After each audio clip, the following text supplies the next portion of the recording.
C'est une désolation. J'étais absent de pays, mais j'ai regardé par des images comment toute la nation a rendu hommage à 21 de ses fils et qui sont tombés et sous les balles d'un groupe illuminé. C'est la désolation de voir toute une région prise en otage. C'est la désolation de voir tout un pays en deuil parce qu'un individu s'est levé un bon matin, a pris des armes, les a retournés contre la République et il continue à sévir. C'est la désolation de voir que certaines personnes pensent que pour accéder à la gloire, il leur faut traverser le marigot de sang.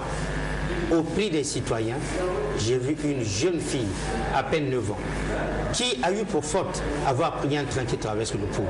C'est vraiment la désolation. Et quand on regarde ce genre d'image sur le Congo, qui a bien amorcé l'entrée dans la Nouvelle République, mais ces images ont en quelque sorte tout brouillé. Est-ce que vous pensez qu'il ne s'agit que de gloire? Parce que vous avez parlé de la gloire tout à l'heure. Est-ce qu'il ne s'agit que de ça? Ce n'est qu'une course aux égaux. Oui, mais ça se justifie par quoi? Si vous voulez être président de la République, posez votre candidature. Nous sortons d'une élection présidentielle à peine 6 mois. Si Toumi, Frédéric Binsamo alias Toumi, veut le pouvoir, mais il pose sa candidature. Les autres l'ont fait. À la fin, il y a un élu. Mais les principes d'un État sont sacrés. La Constitution est mise en place pour cela. Vous voulez être candidat, posez votre candidature, vous êtes élu. Il n'a pas été candidat. Mais d'où vient-il qu'il prenne aujourd'hui des armes pour revendiquer quoi, si ce n'est pas sa propre gloire? Depuis sa cachette, Frédéric Binsamo, alias Pasteur Toumi, a accordé une interview à la chaîne internationale RFI et au cours de cette interview, il réclame le dialogue sous égide internationale. Est-ce que vous pensez que le chef rebelle ne comprend pas l'extrémité de cette situation? Mais d'abord, je pose la question de savoir, on va dialoguer avec qui? Vous connaissez un seul pays au monde où quelqu'un a pris les armes, a tiré sur la population, après on n'a pas dit dialoguer avec lui? Prenez le cas récent de la France. Charlie Hebdo, les frères Kouassi et le reste. Vous avez entendu que la France n'a pas dit négocier avec des terroristes? Je ne connais pas un seul pays au monde où quelqu'un prend les armes, tue des gens et après on va négocier avec lui. Le Congo va inaugurer cela. Mais pourtant, il est devenu ministre. Et déjà, voilà. À l'époque, il s'aimait la terreur. Et nous y arrivons, c'est pour me dire que mais les mêmes causes produisant les mêmes effets, vous aurez pu me poser la question de savoir, mais qu'est-ce qu'un Toumi? Voilà le problème, c'est celui-là. Qu'est-ce qu'un Toumi? Un Toumi, c'est qui? Mais c'est un citoyen qui, un bon matin, avec ses deux bras, il a la Bible dans la main, dans ses deux bras, et il dit, je suis venu évangéliser le peuple, donner le message de Dieu. La liberté de culte est garantie au Congo. Mais il se met à professer. Il devient professeur de la Bible. Il dit la parole de Dieu, les populations suivent. Mais comme le mensonge vient toujours vite, la vérité vient en retard, et chasseur de nature revient au galop, le criminel de sang a fini par nous montrer que d'une main droite, il avait la Bible, mais de la main gauche, il a désormais une mitraillette. Du coup, l'homme qui a chanté Dieu commence à chanter Dieu avec la mort de l'autre côté. Je n'ai jamais vu la Bible faire le même chemin que la Kalachnikov. Comment pouvez-vous jumeler les deux? Du coup, ce personnage-là, dès lors qu'il a pris les armes, il a combattu le pouvoir. Et que le pouvoir envoie des émissaires, hélicoptères atterris, des émissaires en ce moment-là, Henri Njombo, le général Mbaye, arrive dans le pool, rencontre Ntoumi, entouré de ses ninjas, armé jusqu'aux dents, négocie. Ntoumi sort, mais il gagne, puisqu'il est nommé ministre. Mais c'était fait au nom de la paix quand même. Voilà que je dis, il gagne.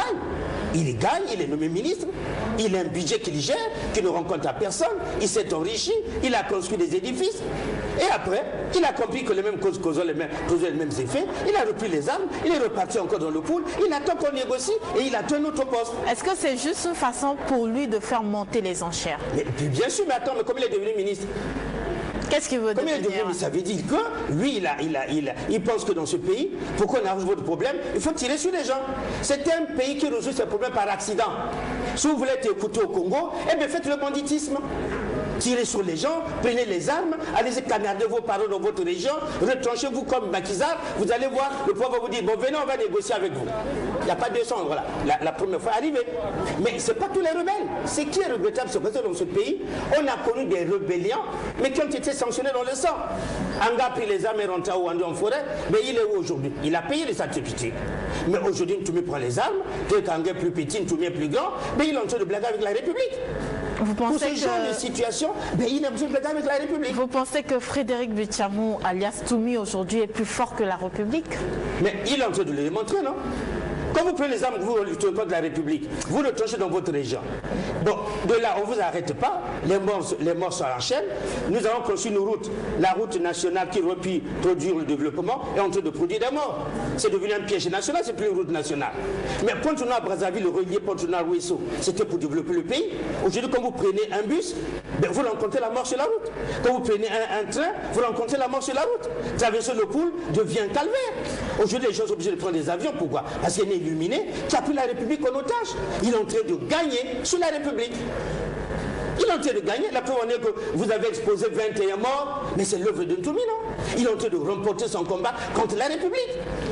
Il y a un mandat d'arrêt contre Frédéric Bichiamou, alias Pasteur Toumi. Est-ce qu'on ne lui donne pas un peu trop de valeur? Il s'est fait appeler Pasteur et tout le monde l'a appelé Pasteur.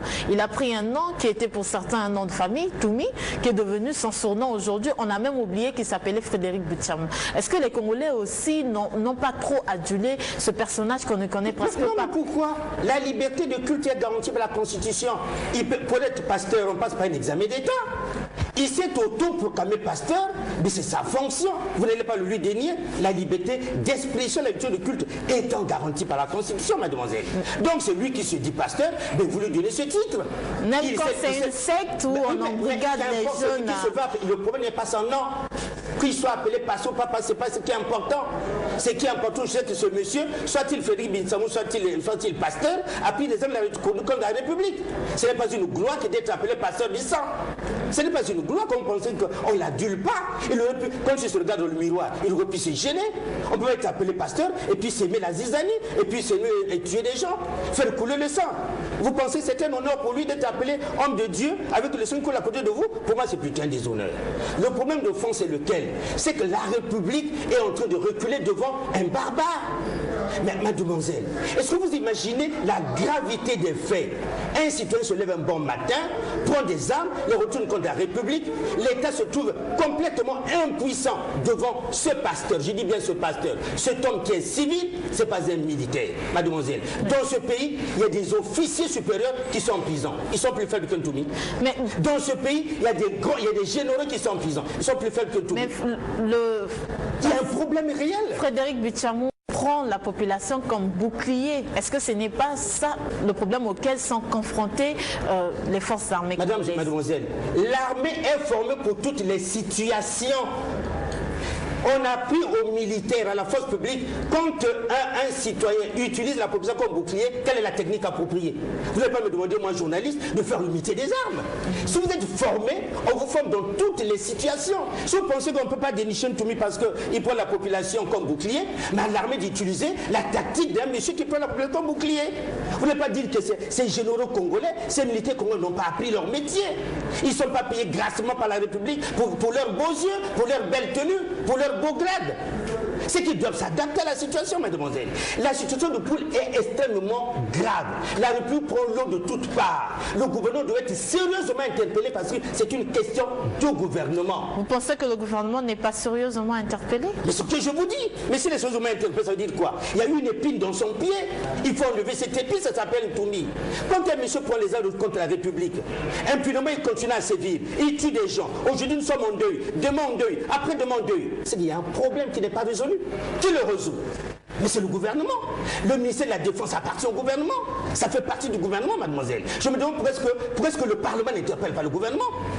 Mais on devrait nous expliquer qu'est-ce qui se passe réellement. Vous allez me démontrer que Ntoumi devient un stratège militaire de grande envergure, capable de faire dérouter toute une armée. Voilà la question qu'on se pose, mademoiselle. Dans ce pays, il y a des leaders d'opinion qui veulent comprendre. Ce pays n'est pas donné à n'importe qui de foutre n'importe quoi. Nous avons le droit de comprendre.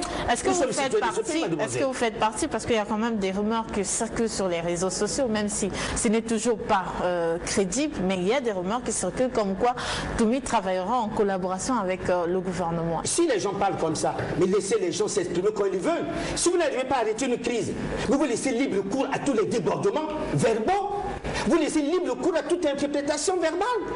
Si vous n'arrivez pas à arrêter Ntoumi, mettre fin à la tête de Ntoumi, laisser la population d'interpréter comme ils veulent, ils peuvent penser que la force publique devient une faiblesse publique. Vous n'allez pas leur en vouloir. Il n'y a pas de mort. Vous avez dit que le gouvernement est capable d'arrêter Ntoumi, il n'y a pas de mort. Vous pouvez me démontrer, monsieur Aziz, vous êtes en train de mentir. C'est une question capitale du gouvernement qui est toujours incapable d'arrêter Ntoumi. Les citoyens en ont marre. Il faut que le gouvernement se rende compte que la situation de Poul est extrêmement grave, d'une gravité au summum. La situation est gravissime, si je pèse mes mots. C'est sérieux, mademoiselle. On ne peut pas bâtir. Est-ce que vous avez l'image de cet enfant de 9 ans à qui on levait la vie parce qu'il a traversé le pont dans un train? Est-ce que vous avez regardé ces coopérants qui sont en train de voler le pays à qui on enlève la vie parce qu'ils sont sur la route qu'on vient de construire? La République va où, mademoiselle? Ntoumi est un individu. Pourquoi veut-il imposer le dialogue de tout un pays? Vous demandez à M. Aziz, moi aussi je prends les armes, je vais chez moi, il vaut, je tire sur les populations, je me retourne de ma forêt, je dis venez négocier avec moi. Mais vous créez un précédent, mademoiselle. La République est un monstre froid. L'État est un monstre froid. Il faut qu'il se réveille de sa torpeur. Il faut qu'il y réagisse. On a l'impression que le pouvoir est vacant. Il n'est pas vacant, mademoiselle. C'est grave ce que Ntoumi est en train de faire. Et nous sommes en train de regarder. Je vois les hommages à nos frères tombés. Oui. La force publique qui pleure, c'est mort, oui. Mais c'est des citoyens congolais. Est-ce que vous allez au dialogue sous le dos des cadavres? Vous allez... Et qui va reprendre ces cadavres-là? Un mandat d'arrêt est lancé contre Frédéric Bitchamou et il a aussi ses droits. Peut-être qu'aujourd'hui, on veut tout simplement suivre la procédure du droit et respecter les droits de ce rebelle. Mais un mandat d'amener, 3 mandats d'amener ont été entendus quand Ntoumi et ses hommes. Quand Ntoumi et son cadet Binsamou alias Gozardio et puis le pasteur Eli ou Eli, voilà, ils sont 3. Un mandat d'amener contre eux. Mais il faut bien aller les prendre. Pour aller les prendre, il faut bien que la force publique soit capable d'aller les prendre. Comme vous dites, la procédure de droit. Mais la procédure de droit, il ne se rend pas par lui-même. Et quand il ne se rend pas par lui-même, la justice peut requérir qu'on lui amène Ntoumi par la voie de la force publique. C'est ce qui est en train de se faire, mais la force publique est en train d'accuser des lacunes. Je dis bien des lacunes. Ntoumi continue à sévir. Il y a à peine 2 jours, les populations de Don Bosco, de Soproji, sont sorties il y a 2 jours en courant avec bagages parce qu'ils ont ouï dire que les Nigériens sont en train de sortir. Vous voyez comment la population de Brazzaville vit sur une torpeur incroyable. Mademoiselle, quand vous dirigez l'État, la population n'est pas tranquille, elle n'est pas en sécurité, c'est le pouvoir qui prend l'eau. C'est ça un pouvoir d'être fort. Nous avons gagné une élection, ça a été élu, plus marre. Si Ntoumi veut être président, mais qu'il aurait pu poser sa candidature. Mais qu'est-ce que vous proposez pour cette situation? Mademoiselle, le problème de fond, je viens sur ce plateau en tant que leader d'opinion pour dire le problème est un problème de gouvernement. J'ai comme l'impression, c'est une impression qui ne me donnera pas tort, que Ntoumi est en train de partisan avec les hommes du pouvoir. J'ai comme l'impression qu'il y a des complicités dans le milieu du pouvoir. J'ai comme l'impression qu'il y a des complicités dans la force publique. Parce que, mademoiselle, je ne vois pas un pasteur défier une armée bourrée de généraux, bien équipés, bien entraînés. Vous savez que les militaires sont les fonctionnaires les mieux payés de la fonction publique. Alors on leur donne l'argent de l'État pour rien. Le problème, c'est un problème de gouvernement. Il faut la force publique prenne le taureau par les cornes. Autrement dit, elle va devenir une faiblesse publique. Mais c'est grave ce qui se passe, mademoiselle. Ce n'est pas un jeu d'enfant. On ne demande pas à Clément Mouamba de croiser les bras. Il a là une épine dans le pied. Ce qu'on dit au président de la République, attention, tu as gagné. Mais là, ton pouvoir est menacé. Vous pensez qu'on va mettre les gants pour le dire? Je vous laisse la responsabilité de vos propos qui sont très graves. Mais à la situation, mademoiselle, je vous ai toujours dit, prenez-moi comme un monsieur de la majorité radicale. C'est-à-dire, j'ai horreur de ce genre de comportement. Mademoiselle, le pouvoir au Congo assumé par un chef d'État, qui est élu au suffrage universel, d'où vient-il qu'un Toumi illuminé prenne les armes, se met à tuer des gens? Il a fallu beaucoup d'années aux États-Unis pour trouver Osama Ben Laden. Est-ce qu'aujourd'hui, le gouvernement congolais ne se trouve pas dans la même situation? Mais Osama Ben Laden ne résidait pas dans le territoire américain. Il s'agit ici d'un individu qui réside sur le territoire national et qui a pris une partie d'une région en otage. Et sur la barbe, je dis bien la barbe de la force publique. Et c'est une affaire de journalistes, c'est une affaire de douaniers, c'est une affaire d'enseignants, c'est une affaire militaire. Donc si Toumi n'est pas arrêté, clairement d'étaler ses lacunes. Je pèse mon mot, mademoiselle. Et vous démontez que j'ai tort. Chaque jour, nous devons pleurer des morts. Parce qu'un citoyen, un seul citoyen, passé de son État, qui n'a aucune fonction administrative de haute voltige, un seul citoyen. Ntoumi, c'est qui? Vous avez appris dans la vie que Ntoumi était un administrateur quelque part. Et Ntoumi était un illuminé et de l'administration quelque part. Attends, c'est un enseignant, c'est un douanier, c'est un infirmier, c'est rien. Vous entendez? C'est rien. Il constitue son église, il prend les armes et c'est devenu aujourd'hui qu'on négocie avec qui? Il ne faut pas que le pouvoir donne un précédent. Je vous ai dit demain, Aziz se retrouve dans sa région, tire sur les populations, prend le calibre 12, venez négocier avec moi. Je suis sérieux. Vous allez me dire non, mais les populations de Poul, je dis, elles sont complices. Pourquoi? Parce que si moi je fais la rébellion chez moi, mes parents vont me livrer. Monsieur Aziz, nous voulons la paix. Il est là, allez-y le prendre. La République ne veut pas ça. La République n'a pas besoin de ça. Dans ma région, la République dit la République n'a pas besoin de ça. Tu as besoin de pouvoir, passe par les yeux. Est-ce qu'aujourd'hui... Et aujourd'hui, tu mets dans le pool, on le cherche, on ne le trouve pas. Mais alors, les Nigeria qui tirent sur les gens, vous savez qu'ils cohabitent avec vous le soir et le matin, puis le soir, ils vont tirer sur les gens. Est-ce que Frédéric Bichamo, aujourd'hui, passionne une partie de la population? Dieu lui a dit, va délivrer le pool et le Congo. Mais il y a des gens qui croient en lui.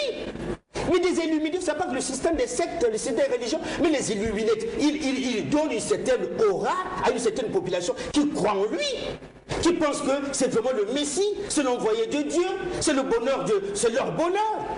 Donc aujourd'hui, vous pensez que les responsabilités sont partagées? Avec qui? La population et les forces armées. Mais je vais vous dire, vous avez parlé de la population. Je ne suis pas un expert en matière policière. La sécurité marche quand la population adhère. Je vous pose la question, vous savez que vous pensez que dans le pool, aucun citoyen ne sait là où se trouve Ntoumi. Mais est-ce qu'ils n'ont pas peur d'être réprimandés par les rebelles? Et si on attaque les rebelles, on les met hors d'état de niveau, réprimander qui? Je vous ai pris un exemple. Un gars pris les armes et rentré au Rwanda dans la forêt. On a arrêté ça net. On a réprimandé qui? Et aujourd'hui, Ntoumi prend les armes. La même fois qu'il n'est pas capable d'arrêter Ntoumi. Il y a des généraux en prison aujourd'hui, des colonels, qui sont plus forts que Ntoumi. Comment les arrêter? Éviter la complaisance, mademoiselle. Ça, je n'adore pas ça. Je n'adore pas ce genre d'opinion. Il y a un problème sérieux dans le pays pour lequel le pouvoir prend le lot de toutes parts. Ce n'est pas un jeu d'enfant. Je ne suis pas du seul pour dire que c'est un jeu d'enfant. Si quelqu'un n'a pas le droit de le dire, disons-le en fait du gouvernement. C'est une question du gouvernement, mademoiselle. Monsieur Aziz Dominique de Marseille, il y a eu un certain moment où on a poussé les forces armées congolaises de bombarder sur le département du Poul. Vous vous souvenez de cette période? Si aujourd'hui les forces armées trouvent une autre méthode pour trouver le pasteur Toumi, est-ce que c'est mauvais? Non, je suis en train de me demander, pourquoi voulez-vous que la force publique calcule les méthodes? Mais est-ce que vous savez que devant un barbare, un terroriste, il faut utiliser tout ce que vous avez en face de vous pour l'arrêter? Mais on a vu les... Quand vous dites bombarder, dites-moi, on vous a ramené les corps tués par la force publique, on me ramène tous les jours les corps tués par Ntoumi. Je n'ai pas encore vu un seul corps tué par la force publique parce qu'ils ont laissé berner par la communauté internationale, par les médias, la sorte d'une certaine opinion. On vous a amené des corps à Brazzaville, des bombardements de la force publique. On m'a amené des corps à Brazzaville qui sont tombés sous les balles des éléments de Ntoumi. Il y a aussi des photos qui circulent. C'est la manipulation absolue. Je peux manipuler l'opinion, mademoiselle. Ce que nous avons vu ici, 21 personnes, ce n'est pas une manipulation. Les réseaux sociaux, ce n'est pas une source crédible. Je suis désolé. En termes de vérification d'informations, ne peut pas les réseaux sociaux comme une source crédible. Les réseaux sociaux ont montré leurs limites, en même temps qu'ils ont des avantages. Je suis désolé. La photo est sur les réseaux sociaux, mais n'importe qui dit ce qu'il veut. Vous avez vu les corps là, ce jour-là, c'était le bonheur de la République. Je veux qu'on me dise que oui, un jour on a sorti autant de corps tués par les bombardements, la force publique. Il faut qu'on s'amuse avec. C'est un terroriste qui a pris ses quartiers avec armes et munitions et qui est dangereux. Et si la fois publique pense que là, on peut loger un obus, vous voulez qu'il décaille d'abord calculer? Je vous pose la question. Vous avez vu sur Alep là-bas comment les Russes et les Américains sont en train de bombarder? Les dégâts sont énormes. Hein? Et la guerre a des dégâts collatéraux, mademoiselle. Lorsque Frédéric Bichamo dit qu'au Congo, il n'y a pas de terroristes, qu'est-ce que vous pouvez répondre à cela? Vous voulez qu'il dise quoi? S'il est terroriste, il ne peut que se dédouaner. Qu'est-ce qu'on appelle terroriste? Il va lire le dictionnaire. Donnez-moi Robert qui lit ce qu'on appelle un terroriste. Hein? Donnez-moi la définition de terroriste, c'est pas dit en lari là, c'est dit en français. Quel est ce qu'on appelle terroriste? Si ça n'a maintenant comprend ce qu'on appelle terroriste. Bisamou est vraiment terroriste. Quand vous prenez des armes, vous tuez des gens, mademoiselle, la petite fille de 9 ans qui est tombée sur les balles de Ntoumi, elle n'avait pas besoin de vivre. Elle, c'est la force publique. Vous pensez à ça? Parce qu'elle a eu le malheur de traverser le Poul dans un train. On peut plus traverser le Poul, on peut prendre tout un État en otage. Comme les autorités lui qualifient de terroriste, lui, il prétend qu'il demande des négociations, il réclame d'ailleurs un dialogue. Est-ce que ce n'est pas possible de négocier avec lui ou bien de discuter avec lui? Je ne connais pas un pays qui négocie avec les terroristes. J'ai vu la France en œuvre. Mais on a tué des gens à Nice, on a négocié avec les terroristes. Vous avez vu à Brixton négocier avec les terroristes. Le Congo va ouvrir le port de continuer à négocier avec les terroristes. On a négocié avec Ntoumi une fois. Il a gagné. On continuera à négocier avec lui, mais très bien. Qu'il y ait d'autres Ntoumi dans d'autres régions, on va continuer à négocier. C'est ce que ça veut dire. Un seul individu appelle tout un pays à négocier avec lui. Il est plus fort que la République. On ne sait pas ce qu'on appelle les républiques. On définit la République à l'envers. Hein? On va la chercher, on va définir la République dans nos langues maternelles. C'est pas sérieux. C'est l'État, le pays est malade. Ntoumi, c'est un simple citoyen qui ne peut pas retourner les armes contre la République et vivre paisiblement. On n'a jamais vu ça nulle part au monde. C'est au Hong Kong qu'on voit ce genre de choses. Des hommes qui veulent leur gloire sur le sol des individus. Je vous ai dit, Ntoumi n'était pas candidat à la présidentielle. S'il veut le pouvoir, c'est dans les urnes. Les autres étaient. Tu as entendu qu'un seul candidat à la présidentielle a pris les armes là-bas? Mais qu'est-ce qu'il veut? Et vous voulez qu'on négocie avec quoi? Et quand vous négociez, les morts, vous les passez pour perdre des profits. Ce n'est pas des Congolais qui sont morts. Vous faites quoi des morts qui sont tombés là? Vous dites, bon, comme d'habitude, ben, ils sont partis pour perdre des profits. Il faut arrêter la politique qui mange les citoyens et pour lesquels ils ne sont pas punis. La politique qui mange les citoyens, je répète, ce n'est pas une bonne politique. Je suis désolé. L'impunité est finie, mademoiselle. La nouvelle République, ce n'est pas une rupture d'impunité. C'est fini ça. Il faut qu'on nous berne, on n'est pas d'accord pour ça. J'ai donné mon opinion et je la donnerai toujours. Monsieur Aziz Dominique de Marsay, nous sommes presque à la fin de cette émission. Qu'est-ce que vous pouvez dire aux téléspectateurs qui vous ont suivi? Non, ma désolation. L'incapacité de la République à mettre fin au phénomène Ntoumi. L'incapacité de la République à mettre fin au phénomène Ntoumi. C'est tout, je vous le dis. De toute façon, vous connaissez comme moi, je suis l'incapacité de la République à mettre fin au phénomène Ntoumi. La force publique devient une faiblesse publique. Je suis désolé. Le Premier ministre Mwamba a une épine dans le dos. Il faut qu'il estime cette épine-là. Ça s'appelle Ntoumi. On peut prendre comme ça un bandit qui prend toute une région d'otages. Nous sommes sérieux. Vous allez monter un exemple en Afrique qu'un rebelle a fait comme ça, on a négocié avec lui, on a tout de suite un droit parce qu'un rebelle s'est révolté. Je vous demande de savoir Ntoumi c'est qui? C'est un enseignant? Non. C'est un infirmier? Non. C'est un instituteur? Il n'est rien. Je dis bien rien. Même sur le plan administratif, il ne contribue à rien à l'élévation du peuple congolais. Même sur le plan administratif. Vous voulez quand même... Alors, mettez un seul citoyen qui sait lire écrit quelque part, qui sont le programme de pasteur, qui prend les armes, qui tue les citoyens. Vous voulez pas négocier avec lui? C'est quelle république? Vous voulez qu'on mette un terme à cette situation, mais vous refusez la négociation. Mais vaut mieux vivre avec une C'est la force publique qui met un terme à ce genre de situation, mademoiselle. Il ne faut pas que vous trompez les autres. Il y a beaucoup de collègues comme moi qui pensent qu'on n'a pas besoin de négocier avec Ntoumi. On n'a pas besoin de dialogue avec Ntoumi. Ntoumi n'est pas une institution. Vous comprenez? Ntoumi n'est pas une institution. La République va négocier avec un seul citoyen. Donnez-moi le temps aussi, je vous ai dit, permettez que j'aille dans ma région, que je fasse la rébellion, qu'on négocie avec moi. Vous voulez que je fasse comme ça? Il ne faut jamais ce genre de précédent. La République est forte. L'État est un monstre froid. Il faut qu'il montre qu'il est fort. Un État devient un individu peut tomber, vous connaissez ça? Le Congo est en train de monter un exemple à citer dans l'histoire. Un État qui plie devant un seul citoyen. Je suis désolé, mademoiselle. Monsieur Aziz Dominique de Marsay, merci d'avoir répondu à notre invitation. Merci beaucoup. Mesdames et messieurs, nous sommes à la fin de cet entretien. Merci, au revoir.